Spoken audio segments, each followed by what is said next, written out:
Okay, here comes one of the Oh. Okay, so right now I'm outside the Bronx housing court with tenant advocate Fitzroy Christian, and he just pointed out to me a lawyer for one of the worst evictors in the Bronx. Okay, I'm gonna see if we can interview talk to him, yeah. Okay, and now I'm gonna go try and get an interview with that lawyer. Hey, how's it going?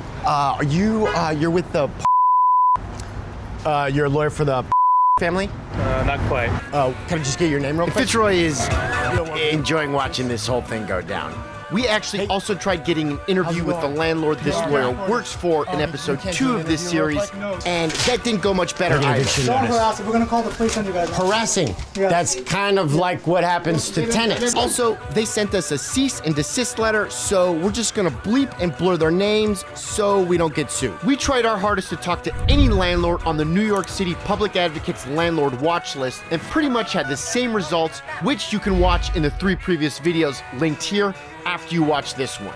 In any case, in this video, we wanted to see how the eviction sausage was made, so a few days prior, we met with Fitzroy, who told us how landlords would use housing court to evict tenants in order to raise the rents on the vacated apartments.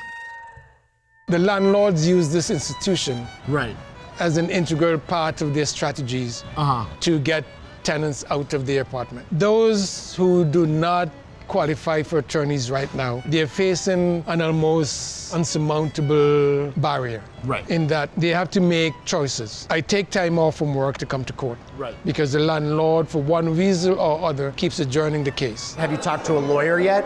No, I have not spoken to a lawyer yet. I just came here for the first time today. I had to leave my job today. So I will have to make 6, 7, 8, 9, 10 appearances in court.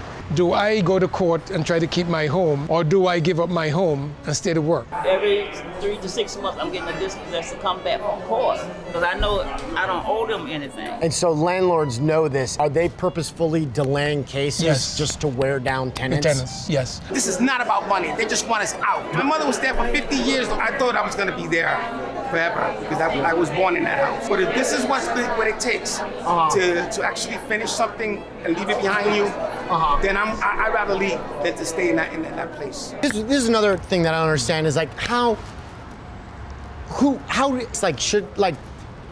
can't this, just the more I hear, what kind of a piece of shit is this? Okay, this is actually a good time to quickly add some context. So we shot this video in 2018 before New York State passed the 2019 Housing Stability and Tenant Protection Act, which drastically reduced evictions. However, after the pandemic, they surged once the eviction moratorium ended. According to Fitzroy, everything he just outlined still stands, and because of the backlog, judges are expediting cases without giving tenants their due process, and so conditions are in some ways worse than when we talked in 2018. Okay, let's jump back in. When are you here next that we could come back? Just call me and I'll make myself available. Can you do it tomorrow? No. Friday, the 14th. Friday. I could meet you here by 8:30. 8:30 in the morning. Friday the 14th, 8:30 in the morning. Yeah. All right, I'm putting that in. And also at the same time, you could point out the lawyers. You could be like, he's a f that guy. This guy's a piece of one by one, and then that's the easiest thing to me to do. That's, yes. I just say, line 'em up. everybody except these guys, the civil legal services providers. Okay, then maybe if it's quicker, say that guy's okay. Everybody else, and then we'll that's go a in and interview. Yeah. Okay, nice. Who's this guy coming up? He is a landlord's attorney. Oh, really? Excuse me, sir. Question, you're a lawyer here? I am. Hey, how's it going? You're a lawyer at Housing Court? I got it. Okay, are you a lawyer here at Housing Court? Yeah. Where are you from? Oh, we're making a video about the 100 worst landlords. I'm not giving a statement. I have to get in there by 9:30. Good luck. Okay, thanks. Do you work for anyone? Oh, here's a bunch of you guys in ties. Are you guys lawyers for Housing Court? Yeah. You guys work for the landlords? Tenants. Oh, you work for the tenants? Yeah. Okay, cool. You're good. Which organization you guys work with? Legal aid. Oh, Legal Aid. You guys are the good guys. Awesome. Thank you. Okay, here comes one of the Okay, I'm gonna see if we Yes, can and talk to him, yeah. Okay. Okay, so we're back where we started, and we didn't really get any actual interviews. Is it cool? Can we interview you? Can I just get your name real quick? You don't work with the Mistaken. Oh, okay, who do you work with then? Ooh, that got intense. No, it didn't really get intense. He works with the She's one of the family members. That's a family member. That's one of the was the worst evictor in the Bronx in 2018 when we filmed this video, the worst evictor in the entire city in 2019, and the 7th worst evictor in the city in the most recent list. Okay, so he's a part of the family? He is a son. He's the son. He's one of them. He's one of the lawyers. Yes.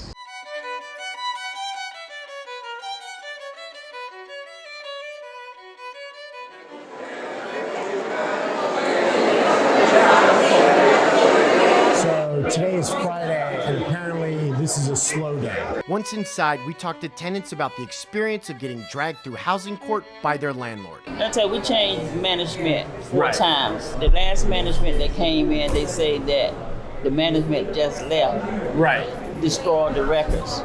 Okay. So I need a lawyer so I can find out, you know what's going on, and they can't tell me why I owe the money. So you know that they cashed them already? Yeah, because I called the money order company. Then I had to put a trace on the money order. Then come find out somebody, and they erased my name and then put from Gonzalez. They cashed the money order.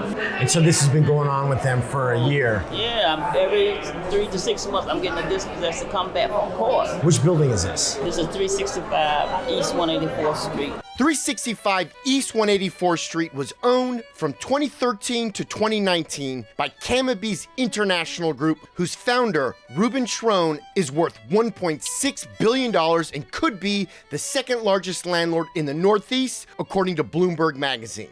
And what's your management company? Now it's Lazen. Lazen? Yeah. According to Property Shark, it was actually Langsam Property Services, whose CEO is Mark F. Engel. In a 2004 article in City Journal, a magazine published by a conservative think tank, Engel very candidly lamented that Section 8 tenants are much more difficult to deal with. The families are fragmented, there are no husbands, and so there's not as much control over the children. Good luck getting them to pay.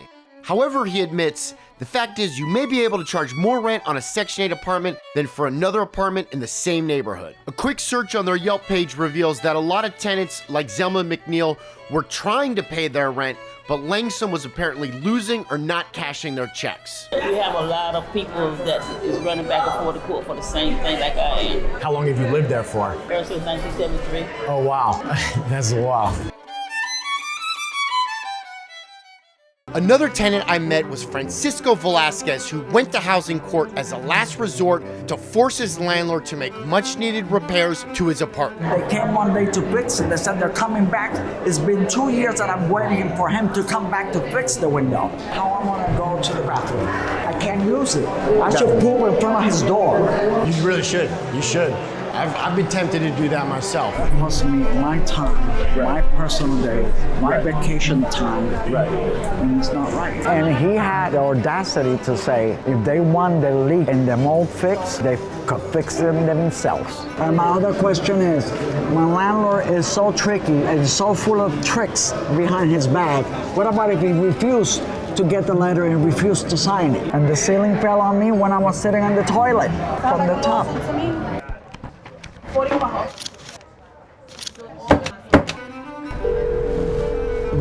What kind of message do you leave them normally? I have I think it's inhumane for you. Begin recording at the tone.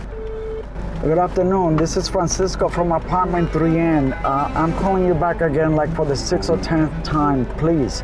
I need the bathroom to be fixed. This top is falling on top of me while I'm using the bathroom. I don't think it's fair. Thank you. I want to hear from you as soon as possible. Bye. It's not pleasant to have pee on your hair. Next, I accompanied Francisco to the Bronx Civil Supreme Court. In a supermarket here where they have very good sushi. Ooh, already nice. prepared. Prepared sushi, nice. For my case, it will be up to $25,000 if I want to sue the landlord. Oh, wow. For breach of contract and personal injuries. So you're gonna sue him for $25,000? Yes, I will. Then we went to Francisco's apartment where he showed me the conditions he'd been living in. This is what I got here. Jesus Christ. And the leak. So you can't even use the bathroom here? For me to use the bathroom, I have my umbrella. That's what you gotta do when you use the bathroom? Yes, that's what I gotta do when I use the bathroom. Oh my God. Jesus Christ, it's... And that's the tube from the toilet from the top. That's their toilet water right there. Yeah, but I'm gonna show you because the water comes through the bedroom like that. When it rains real bad, the water rolls down this wall. See the streaks of the water? Oh yeah, so it comes right in here. It comes in here, and the mold they just cover it, but it's coming back out with a paintbrush. How long you been here for? 13 years. 13 years. But I don't sleep here because of the mold. It's getting me sick. Right. It's all over the place. So where do you sleep? You sleep out I here? sleep on the sofa bed. So here's my boogie board. Nice. My boogie board. This is More what I do boogie now. board. Francisco won 3 months of rent and $2,000 from the lawsuit we went with him to file. It's not a ton of money considering he couldn't sleep in his bed or use his bathroom without getting rained on, but it's still a victory. Before a tenant is dragged into housing court, they might find themselves dealing with someone like Richard Cabello. Richard, a self-described eviction specialist, and the man behind this sign where I first met Gloria Nieves in episode 1 of this series. To get an interview, we told him we were making a reality show about real estate in New York with the hope of getting him to admit awful things about his job on camera. Are you gonna get on the ceiling? So I dressed up as a douchey real estate person, much like I did in episode 3 when I snuck into a landlord convention. Do I look douchey? Real estate, the market, and what's happening right now. This is an awful character, but when I'm in the moment, I think vibing off the guy. Acting is reacting. Fantastic. Back here. Hey, how's it going? Madison. I told them my name was Madison. Yeah. All right. I'm gonna put on my glasses so I look smarter. Okay. Yeah.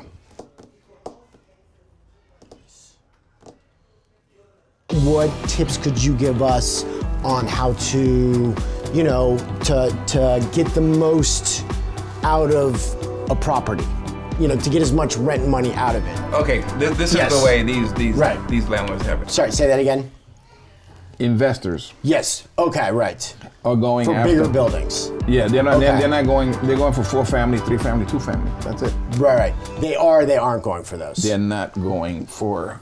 Okay. There's 2 types of eviction. There's a holdover and there's a non-payment. So, all right, basically, okay, yeah, the whole acting, reacting thing didn't really work, and I just dropped the real estate character thing altogether. We were gonna like try and do like a whole thing where we're like pretending to be like doing a real estate show or whatever. Like we just kind of made that up.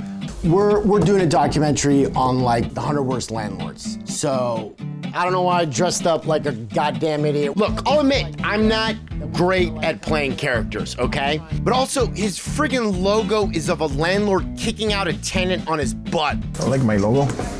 Yes. So we didn't even have to really like trick him to get him to say awful stuff. A guy called me, he says, don't you feel bad about evicting a woman with 5 kids? Yeah. You don't? Are those my kids?